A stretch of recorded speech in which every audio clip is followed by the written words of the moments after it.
Maintenant que nous avons exploré les clés du succès, nous allons aborder les étapes essentielles pour mettre en place un système de convoiturage efficace dans votre organisation. Ces étapes, que nous allons découvrir ensemble, découlent directement des facteurs de réussite que nous venons d'analyser. Découvrons ensemble les 4 étapes clés qui vont transformer votre projet de convoiturage en succès. Premièrement, nous verrons comment structurer la gestion interne et mettre en place des initiatives complémentaires au covoiturage. Ensuite, nous explorons les meilleurs outils de mise en relation pour connecter le convoitureur entre eux. La troisième étape sera d'élaborer une stratégie de communication qui maximise l'adhésion. Et enfin, nous mettrons en place des indicateurs de performance pour suivre et optimiser le succès de votre programme. Lorsque le convoiturage est choisi comme mesure de mobilité durable à mettre en place, des actions complémentaires sont nécessaires pour faciliter son adoption et renforcer son attractivité. Par ces mesures, vous travaillez donc sur des bases solides afin que le projet de convoiturage atteigne son potentiel maximum. Il y a certaines de ces mesures qui ont déjà été présentées dans le module 1, Mobilité durable, dans les sections Démarrer un projet de mobilité durable dans votre organisation. Si vous ne l'avez pas encore fait, nous vous invitons à consulter cette partie, car plutôt que détailler celle-ci à nouveau, nous soulignerons ici les éléments essentiels qui concernent le succès d'une initiative de convoiturage. Un élément clé pour le succès d'un projet de convoiturage est la nomination d'une personne ressource. Ce champion de projet sera votre atout secret pour faire décoller l'initiative. Cette personne assurera 4 rôles essentiels. L'accompagnement. Elle sera le point de contact principal pour guider la clientèle intéressée par le service ou les gestionnaires de votre organisation. La coordination. Tel un capitaine de navire, elle garde un œil attentif sur les indicateurs clés, surveille la satisfaction des participants et ajuste le cap quand nécessaire pour maintenir l'enthousiasme. La gestion de la plateforme de mise en relation. C'est le chef d'orchestre qui s'assure que tout fonctionne harmonieusement. Des inscriptions au retour d'expérience, en passant par la mise à jour des informations essentielles. Et enfin, l'articulation des mesures complémentaires. Par exemple, l'application des rabais spéciaux qui pourraient être alloués aux utilisateurs du convoiturage. Parlons maintenant des initiatives complémentaires, les incitatifs financiers. Qui n'aiment pas faire des économies?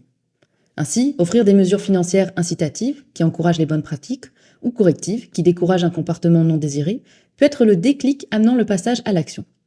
Voici plusieurs exemples de mesures à adopter. Des rabais sur le stationnement. Offrez aux convoitureurs des tarifs réduits sur le parking. C'est logique, ils partagent une place, ils méritent un bonus. Une tarification du stationnement adaptée.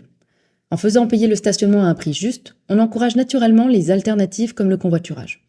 Cela permet également de réduire vos coûts en matière d'aménagement de l'entretien du stationnement, comme nous l'avons mentionné au premier module. Il s'agit là d'une nouvelle source de financement qui peut servir pour d'autres initiatives de transport durable. Des récompenses exclusives. Surprenez vos visiteurs convoitureurs avec des réductions spéciales sur les billets d'entrée, des cadeaux VIP ou des bons d'achat pour votre boutique. C'est gagnant-gagnant. Ils économisent et vous fidélisez votre clientèle. Voici maintenant une 4e initiative, soit les autres mesures liées au stationnement. Au-delà des tarifs, il existe plusieurs façons d'encourager le convoiturage à travers la gestion des places de stationnement. Des places réservées privilégiées, les places VIP convoiturage. Imaginez à offrir à vos visiteurs qui partagent leur voiture un stationnement privilégié, juste à côté de l'entrée. C'est comme un tapis rouge pour vos covoitureurs. Vous pouvez par exemple créer des places clairement identifiées avec un marquage au sol attrayant, installer une signalisation claire et accueillante, choisir les meilleurs emplacements proches de votre point d'intérêt. Pro tip, le principe de bonne foi. C'est généralement suffisant pour gérer la mesure. Et commencez avec quelques places et prévoyez d'en ajuster si le succès est un rendez-vous. Maintenant, parlons des outils de mise en relation, servant à mettre en contact les convoitureurs. Faciliter la mise en relation entre les visiteurs est l'étape fondamentale pour assurer le succès d'un programme de convoiturage. Imaginez une plateforme simple et intuitive où les conducteurs et passagers peuvent se retrouver en quelques clics. En effet, comme mentionné dans la capsule précédente, trouver un ou une partenaire potentiel est souvent vu comme un défi et est aussi un frein important pour adopter le convoiturage comme mode de transport. Comme porteur de l'initiative, vous allez chercher à maximiser les inscriptions sur cette plateforme afin d'obtenir une masse critique de convoitureurs intéressante. Si vous rencontrez des difficultés à ce niveau, misez sur 2 solutions. Intensifiez votre communication pour montrer les avantages du convoiturage. Nous y reviendrons plus tard. Envisagez de créer des partenariats avec les organisations voisines pour avoir plus de participants potentiels. Il y a 2 options principales d'outils de mise en relation. Soit créer votre propre plateforme en interne, la solution maison, soit utiliser une plateforme spécialisée clé en main. La première chose à faire est donc de choisir entre ces 2 options en fonction de vos besoins. La solution sur mesure permet de créer votre propre plateforme, parfaitement adaptée à vos besoins spécifiques et à l'image de votre attraction touristique. La plateforme clé en main, ensuite, permet d'opter pour une solution professionnelle existante, déjà approuvée et prête à l'emploi, qui vous fera gagner un temps précieux. Pour faire le choix entre les 2 options, posons-nous quelques questions clés. Premièrement, quel support est le plus adapté aux habitudes de la clientèle? Smartphone, ordinateur, réseaux sociaux, journaux locaux, prospectus. Quel est le moyen préféré de vos visiteurs pour organiser leur visite? Deuxièmement, quel niveau d'accompagnement est nécessaire? Une solution clé en main avec service client est-elle préférable? Ou une approche maison, plus autonome, est-elle envisageable? Troisièmement, le budget. Entre une plateforme externe, prête à l'emploi, qui demande souvent un abonnement à payer, et une solution maison qui demande plus d'investissement en temps de ressources humaines, à vous de trouver le meilleur équilibre pour votre contexte. Finalement, serait-il utile d'unir vos forces avec d'autres organisations voisines? Dans les zones moins peuplées, pourquoi ne pas faire équipe avec d'autres destinations voisines à la vôtre? L'atteinte d'une masse critique suffisante sur la plateforme peut nécessiter un réseau élargi. Peu importe le choix, idéalement, l'outil retenu devrait permettre de rassembler la clientèle sur une même plateforme, faciliter le jumelage, y compris avec d'autres organisations si nécessaire, intégrer la gestion des avantages liés au covoiturage, les mesures complémentaires décrites précédemment, assurer un suivi et une validation des trajets réellement effectués. Laissez-moi vous donner 3 exemples fictifs qui illustrent notre propos sur le choix de l'outil de jumelage, où différentes organisations ont adapté leurs outils de covoiturage à leurs besoins spécifiques. Prenez par exemple un événement à portée locale, simple et efficace. Un groupe de discussion sur un média social a été créé pour faciliter aux participants de se connecter facilement et de partager leur trajet dans une ambiance conviviale. Dans un tout autre contexte, un événement d'envergure régionale a opté pour une plateforme spécialisée permettant la gestion des réservations, la gestion des incitatifs, comme par exemple les rabais sur les billets d'entrée, et la validation des trajets. C'est une approche plus sophistiquée permettant du gain de temps pour tout le monde. Et finalement, un regroupement d'entreprises touristiques d'un même secteur se sont regroupées pour utiliser une seule plateforme. Ici, l'union fait la force. Finalement, peu importe l'outil choisi, un suivi régulier par la personne ressource est nécessaire. Pour que tout roule comme sur des roulettes, voici les 3 missions essentielles de votre personne ressource. Assurer un suivi régulier et demeurer accessible pour répondre aux questions, les vôtres comme celles des visiteurs et pour vous guider. Pensez à elle comme votre GPS du convoiturage. Elle devra aussi élaborer une procédure détaillée, un guide pratique 5 étoiles pour accompagner les utilisateurs dans l'inscription et l'utilisation de l'outil. Imaginez un mode d'emploi aussi clair qu'un plan touristique. Développez des instructions simples et conviviales pour l'inscription et l'utilisation de votre plateforme. Et bien sûr, tenir tout le monde informé des nouveautés, comme vous le ferez pour vos meilleures attractions. Et enfin, elle devra participer aux différentes étapes du projet, tel un organisateur d'événements chevronné. Elle devra planifier minutieusement chaque étape de l'aventure, du choix de votre outil jusqu'à sa maintenance, en passant par le lancement. Maintenant que vous connaissez les critères pour choisir un outil de convoiturage qui est adapté à votre contexte, quelles sont vos options en matière d'outils de jumelage? Nous séparons cette section en 2 parties, soit les outils internes, ou outils maison, et les outils spécialisés externes. Lorsqu'une organisation touristique ou événementielle choisit de développer une solution en interne, différentes approches peuvent être envisagées. Ces méthodes sont généralement plus souples, pouvant s'adapter au contexte de l'organisation. Mais les impacts sont limités si l'outil n'est pas suffisamment soutenu. Voici quelques options classées de la plus structurée à la plus légère en termes d'efforts et d'impact. Laissez-moi vous parler d'un outil fantastique que j'affectionne particulièrement en tant que géographe, la cartographie des lieux de résidence. C'est un peu comme une carte au trésor du convoiturage. Imaginez une carte interactive qui montre d'où proviennent vos visiteurs et quand ils arrivent. Cette visualisation permet de repérer facilement des grappes naturelles de convoiturage, c'est-à-dire des groupes de personnes qui viennent dans la même zone et peuvent facilement partager leur trajet. C'est un peu comme organiser un grand puzzle où chaque pièce trouve naturellement sa place. C'est une solution très économique. Il faut juste prévoir un peu de temps et une personne motivée pour maintenir les données à jour. C'est un petit investissement, bien que la personne ressource devra prendre le temps nécessaire afin de maximiser l'impact de l'outil. Une autre solution interne est d'assigner à un employé la tâche de mettre en relation des équipes de convoiturage. Imaginez une personne dédiée, un véritable champion du convoiturage, qui envoie régulièrement des messages enthousiastes à la clientèle. Son rôle ? Rappeler les avantages du programme, connecter les nouveaux participants et faciliter les mises en relation entre convoitureurs. Cette approche est vraiment pertinente, car elle montre l'engagement actif de l'organisation envers le tourisme durable. Un véritable plus pour votre image. Elle est super simple à mettre en place qu'une visite guidée, pas besoin de technologie compliquée. Elle ne nécessite pas un gros budget, mais requiert du temps et de l'énergie positive. Dernier exemple d'outil créé à l'interne, soit la création d'un espace de mise en relation. Imaginez un espace convivial où les convoitureurs peuvent facilement se connecter. Cela peut prendre la forme aussi simple qu'un groupe sur un média social, comme un café branché, où vos visiteurs peuvent partager son secteur, ses projets de visite et se rencontrer. Une section dédiée sur l'intranet, ou un simple tableau d'affichage. L'important est de créer un lien où chacun peut partager son intérêt pour le convoiturage et préciser son quartier de résidence. C'est un système qui s'autogère naturellement, même si vous restez là pour faciliter les choses. Petit conseil, l'impact sera limité sans action complémentaire pour garder l'initiative bien vivante. Parlons maintenant des plateformes externes et clés en main de convoiturage. C'est une option qui peut être plus performante et simplifier la gestion de l'initiative. Vous connaissez peut-être déjà Amigo Express ou Poporide. Il existe aussi des plateformes pensées spécialement pour les entreprises, qui pourront parfaitement s'adapter à vos besoins touristiques. L'avantage, c'est entièrement piloté par la plateforme. Les inscriptions, les jumelages, le suivi, tout est automatisé et super simple à gérer. D'ailleurs, pour mieux comprendre toutes ces options, je vais laisser la parole à Alexandra, coordinatrice chez Mobilité, qui va vous en dire plus. Nous regarderons justement ensemble aujourd'hui ces principales plateformes qui sont spécifiquement conçues pour organiser le covoiturage sur une base plus fréquente et locale. Je tiens toutefois à vous préciser que celles que je vais vous présenter concernent surtout les employeurs, bien qu'elles puissent être considérées à une plus imposante échelle comme celle d'une municipalité ou d'une MRC.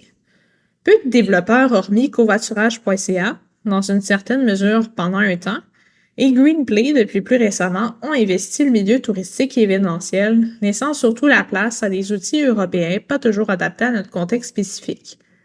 Je vais ainsi vous présenter 4 plateformes de covoiturage de la façon la plus neutre possible, en fonction de leurs principales spécificités et des incitatifs qu'elles peuvent prendre en main. Comme vous le savez déjà maintenant, travailler le covoiturage au sein de son organisation nécessite plus que seulement un outil de jumelage, mais également la mise en place de plusieurs solutions complémentaires, de plusieurs incitatifs pour favoriser un changement de comportement durable vers le covoiturage.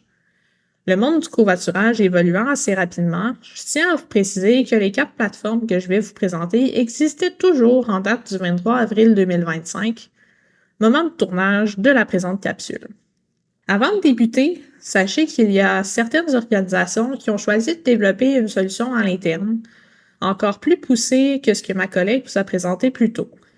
Elles l'ont fait en faisant affaire directement avec une ressource interne en TI ou avec un partenaire externe si elles n'ont pas cette ressource, et elles peuvent arriver à obtenir une plateforme assez semblable avec ce qu'on trouve sur le marché. C'est un choix que certaines organisations ont fait pour ne pas se tourner vers les plateformes externes que je vais vous présenter, et ce pour différentes considérations, surtout pour être en mesure de prendre elles-mêmes en main les potentiels enjeux de sécurité et de confidentialité. Ces organisations développent donc leurs propres solutions technologiques qui peut en venir également à gérer différents incitatifs et mesures complémentaires. Toutefois, les plateformes que nous vous présentons maintenant ont déjà fait leurs preuves, elles sont clés en main et elles sont prêtes à l'utilisation immédiate, moyennant certains ajustements de personnalisation. Leur coût est également généralement bien moindre. Donc, ces 4 plateformes de covoiturage, classées par ordre alphabétique, sont Allons Covoiturage, développé par Greenplay, Amigo Local, développé par Covoiturage Amigo Express, covoiturage.ca, développé par une entreprise du même nom, et Fairmove, développé par Mobilité Canada. Vous pouvez voir dans la dernière ligne du tableau quelques exemples de clients qui possèdent chacune de ces 4 plateformes. Nous avons choisi de vous présenter ces 4 options puisqu'elles sont disponibles sur l'ensemble du territoire québécois, ce qui peut être un gros plus pour des organisations qui ont des installations dans plusieurs régions administratives. Je tiens toutefois à vous préciser que sur certains territoires, notamment au Bas-Saint-Laurent, des outils régionaux ont été mis en place. Dans ce cas-ci, Embarque Bas-Saint-Laurent. Si vous êtes un employeur localisé dans cette région particulière, nous vous conseillons évidemment de vous tourner vers votre initiative régionale Embarque Bas-Saint-Laurent. Donc, si on en revient à nos moutons, vous pouvez constater vous-même à l'écran que ces 4 options se ressemblent en matière de clientèle ciblée et de type de trajet. La différence réside principalement dans le support d'interface. Amigo Local et covoiturage.ca étant surtout supportés sur un site web, tandis que Allons Covoiturage est aussi disponible sur application mobile et que Fairmove est seulement disponible sur application mobile. Petite précision également, Fairmove est une application ayant pour mission la gestion du stationnement et de la mobilité. Elle n'est donc pas seulement une plateforme de covoiturage, le covoiturage constituant un volet de celle-ci, bien qu'elle puisse être utilisée en ce sens par les employeurs. La sécurité étant un élément important dans la mise en place d'une plateforme de jumelage, chacun des 4 outils comporte des dispositifs pour assurer la sécurité des covoitureurs, dont la validation ou la vérification du permis à l'inscription, de même qu'une série d'autres critères que vous pouvez voir à l'écran. Amigo Local diverge des autres outils par le fait que son service n'est pas personnalisable, étant actuellement un site web disponible d'emblée à l'échelle du Québec. Il n'y a donc pas de possibilité d'exclusivité de cette plateforme à une seule organisation, élément envisageable du côté des autres outils. Petite précision également, du côté de Allons Covoiturage, il est possible de partager une licence à plusieurs organisations, un élément qui est même encouragé par son développeur. Comme mentionné précédemment, il n'est pas possible de personnaliser le service d'Amigo Local, donc les vignettes de stationnement ou autres incitatifs spécifiques à un employeur en particulier ne peuvent pas y être intégrés. D'ailleurs, les seules statistiques que vous pourrez consulter pour le moment sont celles des points de collecte intégrés et des covoitureurs inscrits sur le site web, bien que le développeur ait dans ses cartons de rendre éventuellement potentiellement disponibles d'autres statistiques qu'il souhaite être publiques. Dans le cas des 3 autres options, il est possible d'avoir accès à différentes statistiques, selon nos besoins, dans certains cas, avec covoiturage.ca uniquement en sélectionnant certains forfaits. Finalement, presque toutes les plateformes peuvent assurer la gestion du retour garanti à domicile en cas d'urgence, une solution complémentaire dont nous avons déjà discuté dans les capsules et modules précédents. Les frais d'utilisation pour les covoitureurs varient d'une plateforme à l'autre, hormis pour Amigo Local qui est gratuit pour l'employeur. Le prix et les modalités de paiement pour l'employeur varient en fonction de différents critères qui sont propres à chacun des développeurs. Si vous souhaitez aller de l'avant avec une plateforme externe, nous vous conseillons donc de rencontrer quelques-uns des développeurs pour obtenir une présentation en bonne et due forme de leur solution, ainsi qu'une soumission précise dans le contexte de votre organisation et de vos besoins très particuliers, ainsi que de ceux de vos employés. Peu importe la solution que vous choisirez pour faciliter le covoiturage chez vos employés, il est bien important de prendre un moment pour lister vos critères de sélection. Vous pouvez penser notamment aux questions que ma collègue vous suggérait plus tôt dans la capsule, et également aux incitatifs que vous aimeriez y intégrer pour encourager davantage vos employés vers le covoiturage et qui sont capitaux dans une telle démarche. Par la suite, vous pourrez choisir l'option qui répond au mieux à ces critères. Je redonne la parole à ma collègue Lisa May. Maintenant, revenons aux étapes de la mise en œuvre d'une initiative de covoiturage. La 3e étape, c'est la communication. Bien que nous ayons un module entier dédié aux stratégies de communication, je vais vous partager quelques astuces spécifiques au covoiturage qui font vraiment la différence.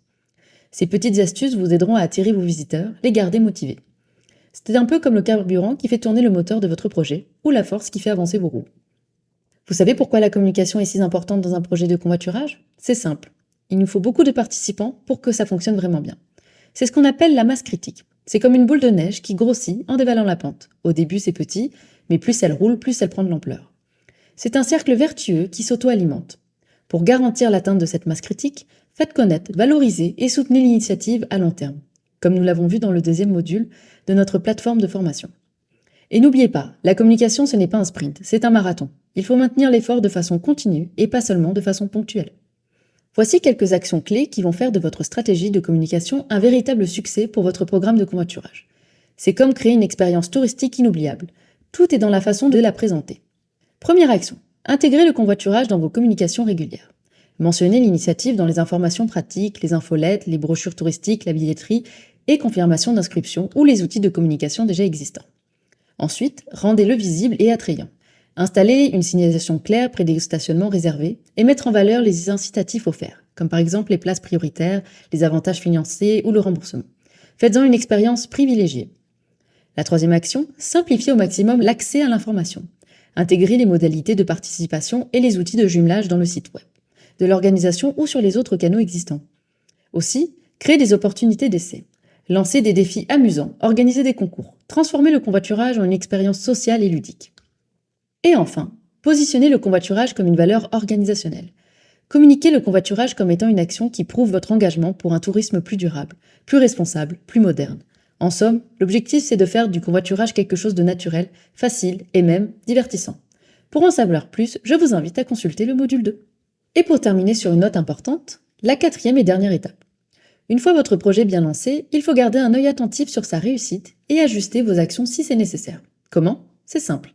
Il s'agit de mesurer, à l'aide d'indicateurs, l'adoption de la solution, son impact et la satisfaction des utilisateurs. Voici les indicateurs que nous vous proposons pour assurer ce suivi. L'engagement initial pour le convoiturage. Suivez le nombre de personnes ayant manifesté un intérêt pour l'initiative, afin d'évaluer si les initiatives mises en place ont permis le passage à l'action des personnes intéressées. Combien de visiteurs sont intrigués ou intéressés par votre programme? Combien l'ont utilisé ou l'ont partagé? Ces indicateurs vous montrent si votre effort de communication porte les fruits. Un autre indicateur, le nombre d'abonnés sur l'outil de jumelage. Est-ce que la communauté est grandissante? Suivez le nombre de personnes qui rejoignent votre plateforme de convoiturage. C'est comme prendre le pouls de votre programme. Ensuite, évaluez les équipages actifs. Le plus important, combien de groupes de convoiturage se forment et continuent réellement de partager leur trajet. C'est ça qui vous montre que ça roule. Quatrième indicateur, le taux d'utilisation de stationnement réservé. Si vous avez des places de parking dédiées au convoiturage, sont-elles bien utilisées?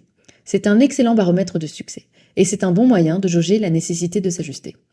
Et enfin, le dernier indicateur proposé, la satisfaction des participants. Des petits sondages vous aideront à améliorer l'expérience et à faire de votre programme un succès.